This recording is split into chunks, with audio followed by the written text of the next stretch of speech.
Rapat koordinasi dan wisuda sekolah lansia digelar di Aula Sangga Banua pada Selasa 2 Desember 2025 dengan melibatkan 250 peserta dari berbagai unsur.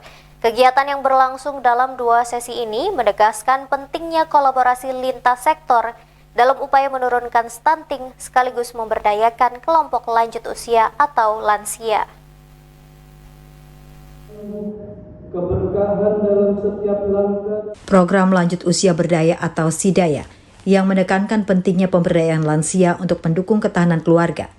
Lansia memiliki potensi besar yang perlu diarahkan agar tetap berdaya dan menjadi bagian dari upaya pencegahan stunting secara menyeluruh yang disebut sebagai bagian dari Quick Win Kemenduk BKKBN dalam menekankan prevalensi stunting nasional.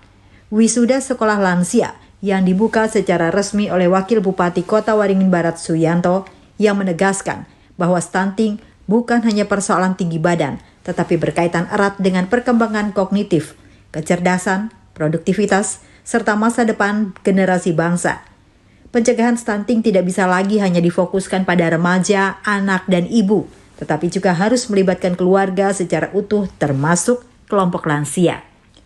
Hal ini sejalan dengan arah kebijakan nasional yang mendorong integrasi program lansia berdaya ke dalam upaya percepatan penurunan stunting.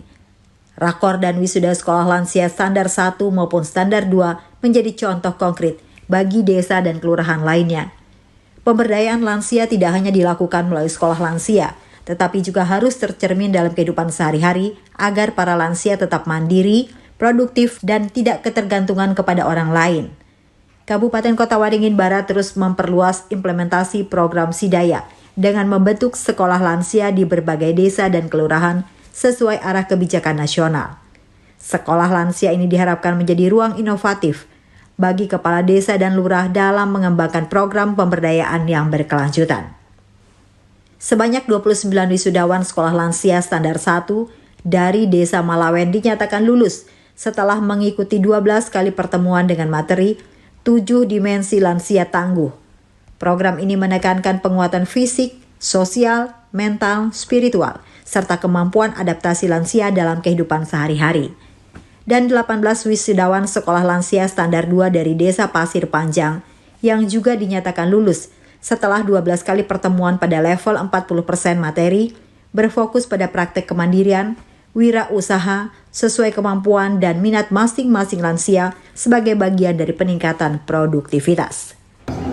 Hari ini ada 2 agenda, satu adalah rakor stunting, kedua adalah berkaitan dengan sekolah lansia berdaya.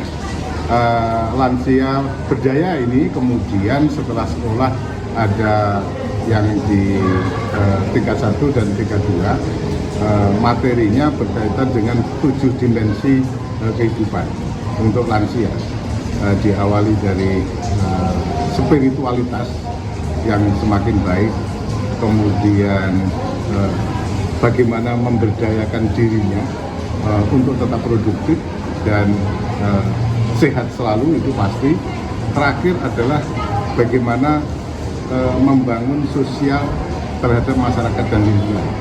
Karena lansia ini dengan pengalaman panjangnya tentu saja harus memberikan, harus dijaga sehingga pemerintah daerah melalui perwakilan Kemenduk Bangga Kepala BKKBN Provinsi Kalimantan Tengah melalui program-program untuk kolaborasi dengan pemerintah daerah, dan di daerah kolaborasi dengan tim penggerak PKK, BOW dan sebagainya, tetap mengupayakan lansia sehat, sejahtera, spiritualnya bagus, kemudian tetap terbangun sosialnya dengan lingkungan setempat.